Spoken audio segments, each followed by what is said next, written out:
Hello everyone. तो कैसे हैं आप सभी। आई होप कि आप सभी अच्छे होंगे और आप सभी की पढ़ाई भी अच्छे तरीके से चल रही होगी। आज की इस वीडियो में हम लोग बात करने वाले हैं क्लास 12th के फिजिक्स में चैप्टर नंबर 4 के ऑल फार्मूलाज के बारे में। ठीक है, पिछली वीडियो में हमने चैप्टर नंबर 3 के सभी सूत्रों को देखा था। इस वीडियो में चैप्टर नंबर 4 के सभी सूत्रों को देखेंगे। चैप्टर नंबर 3, चैप्टर नंबर 2 और चैप्टर नंबर 1, इन सभी वीडियोज के लिंक आपको डिस्क्रिप्शन बॉक्स में मिल जाएंगे, वहां से जाकर के सारे वीडियोज को देख लीजिए।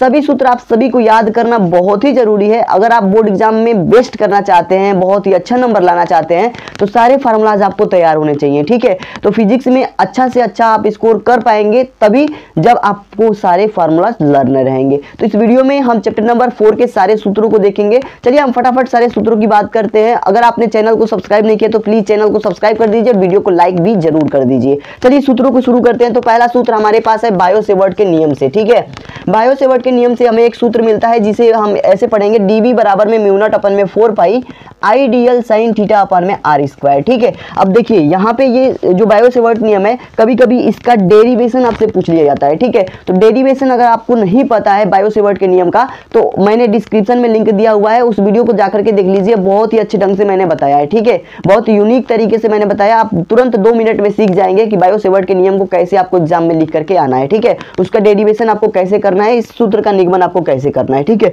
कभी कभी इसका जो है इससे बेस्ड न्यूमेरिकल भी आते हैं, तो आप इसको याद रखेंगे। ये सूत्र बहुत ही इंपॉर्टेंट है। अब समझ लीजिए कि इस सूत्र में क्या क्या है। म्यू नॉट अपन में 4 पाई क्या है, स्थिरांक है, नियतांक है, कांस्टेंट टर्म है। ठीक है, अब इसकी बात करें आई की, तो आई हमारे पास विद्युत धारा है। और डीएल की बात करते हैं तो मान लीजिए धारावाही चालक है, तो उसमें अल्पांश भाग जो लिया जाता है, अल्पांश लंबाई जो ली जाती है, उसको हम डीएल कहते हैं। साइन थीटा हमारे पास ये एंगल है, अपन में आर स्क्वायर क्या है, बीच की दूरी है। ठीक है, दूसरा फार्मूला आप सभी के पास है एप्सिलॉन नॉट तथा म्यू नॉट में संबंध। ठीक है, तो यहाँ से हमारे पास प्रकाश की चाल का सूत्र मिलता है। सी को हम प्रकाश की चाल कहते हैं। सी को क्या कहते हैं, प्रकाश की चाल। सी क्या है हमारे पास, प्रकाश की चाल है, प्रकाश की चाल।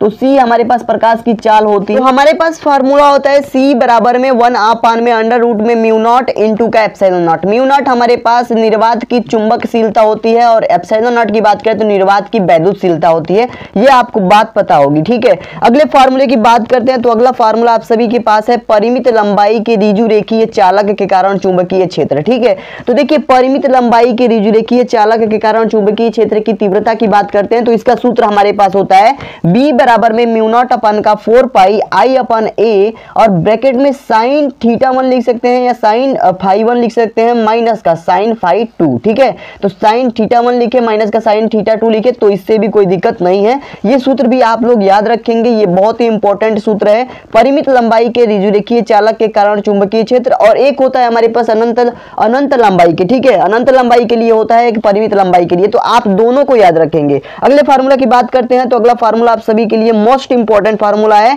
वृत्ताकार धारावाही कुंडली के अक्ष पर कुंडली के केंद्र से x दूरी पर चुंबकीय क्षेत्र की जब हम गणना करते हैं, तो इसके लिए हमें एक सूत्र मिलता है B बराबर में mu not an I R square upon में 2, ब्रैकेट में आर स्क्वायर प्लस का एक्स स्क्वायर, और इसके पावर में 3/2 होता है। ठीक है, अगर हम बात करते हैं यहाँ पे म्यू नॉट अपन में 2 की, या म्यू नॉट की बात करते हैं, तो आपको पता है निर्वात की चुंबकशीलता होती है। एन की बात करें तो एन फेरो की संख्या है। ठीक है, आई की बात करते हैं तो विद्युत धारा है। आर स्क्वायर की बात करते हैं तो ये क्या है हमारे पास, ये बीच की दूरी है। और x की बात करें, यहाँ पे x की बात करें एक्स स्क्वायर की, तो ये केंद्र से x दूरी पर जो चुंबकीय क्षेत्र निकाली जा रही है उसी के बीच की दूरी है। ठीक है, आई होप कि आपको ये भी फार्मूला समझ में आ गया होगा। इन सभी फार्मूलाज को नोट कर लीजिए और इन सभी को आपको तैयार कर लेना है। अगले फार्मूले की बात करते हैं। तो 5वां फार्मूला आप सभी के लिए बेहद इंपॉर्टेंट है। तो फार्मूला हमारे पास है वृत्ताकार धारावाही लूप के केंद्र पर उत्पन्न चुंबकीय क्षेत्र का फार्मूला। तो B बराबर होता है म्यू नॉट आई अपन में 2r। म्यू नॉट निर्वात की चुंबकशीलता, आई क्या है हमारे पास विद्युत धारा है, आर क्या है बीच की दूरी होगी। ठीक है, तो इस तरीके से इस फार्मूले को भी लर्न कर लीजिएगा। अगला फार्मूला आप सभी के पास है एम्पियर के परिपथीय नियम से। आप लोगों से एम्पियर का परिपथीय नियम हर साल पूछा जाता है और इस साल भी पूछा जाएगा। 100% किसी न किसी सेट में जरूर आएगा। एम्पियर के परिपथीय नियम का कथन भी आप लोग याद रखेंगे और इस फार्मूले का डेरिवेशन भी आप लोग याद रखेंगे। अगर आपको नहीं पता है तो आप लोग कमेंट करके बताइएगा। इन सभी टॉपिक पर मैं अलग से वीडियो बना दूंगा, क्योंकि ये बहुत ही इंपॉर्टेंट चीज है, ठीक है। एम्पियर के परिपथी नियम को हर साल बोर्ड जो है पूछता है, ठीक है। तो इसका जो फॉर्मूला होता है integration vector B dot vector DL बराबर होता है म्यू नॉट इंटू का आई, ठीक है। वेक्टर बी क्या है हमारे पास, चुंबकीय क्षेत्र की तीव्रता है, और डीएल की बात करते हैं तो ये अल्पांश भाग की लंबाई है, और म्यू नॉट की बात करें तो ये निर्वात की चुंबकशीलता है, और आई क्या है, विद्युत धारा है, ठीक है। तो इस तरीके से हमारा एम्पियर के परिपथी नियम से एक सूत्र मिलता है जिसको हम integration of vector B dot vector DL बराबर म्यू नॉट इंटू आई कहते हैं, ठीक है। तो इस फार्मूले को लर्न कर लीजिएगा। अगला फार्मूला आप सभी के पास है लॉरेंज बल का फार्मूला, ठीक है। एक फोर्स है लॉरेंज बल, और इसका फार्मूला क्या होता है, F बराबर Q V B sine theta, ठीक है। इसमें देखिए क्यू क्या है हमारे पास, आवेश है, भी क्या है, वेग है, और साइन थीटा की बात करते हैं तो ये हमारे पास एंगल है, और बी भी है इसमें, तो आपको पता है कि ये चुंबकीय क्षेत्र की तीव्रता है, ठीक है। अगले क्वेश्चन की बात करें तो अगला फार्मूला आप सभी के पास है गतिमान आवेश पर लगने वाला बल क्या होता है।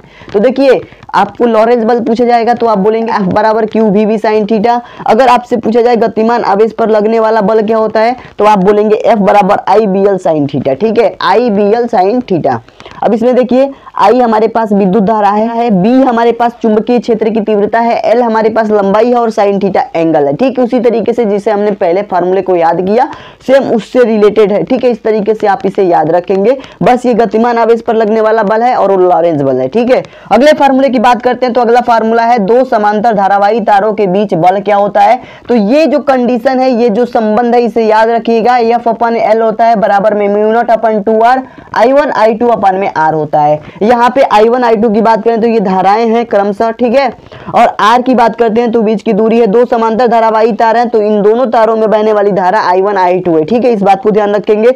म्यू नॉट आपको पता है निर्वात की चुंबकशीलता है, कई बार मैंने बोल दिया है, ठीक है। अगले फार्मूले की बात करते हैं तो अगला अब अंतिम पड़ाव पे है। अगला फार्मूला है एक समान चुंबकीय क्षेत्र में लूप पर लगने वाला बल आघूर्ण क्या होता है। मोस्ट इंपोर्टेंट फार्मूला जिससे न्यूमेरिकल बनते ही बनते हैं आपके बोर्ड एग्जामिनेशन में, ठीक है।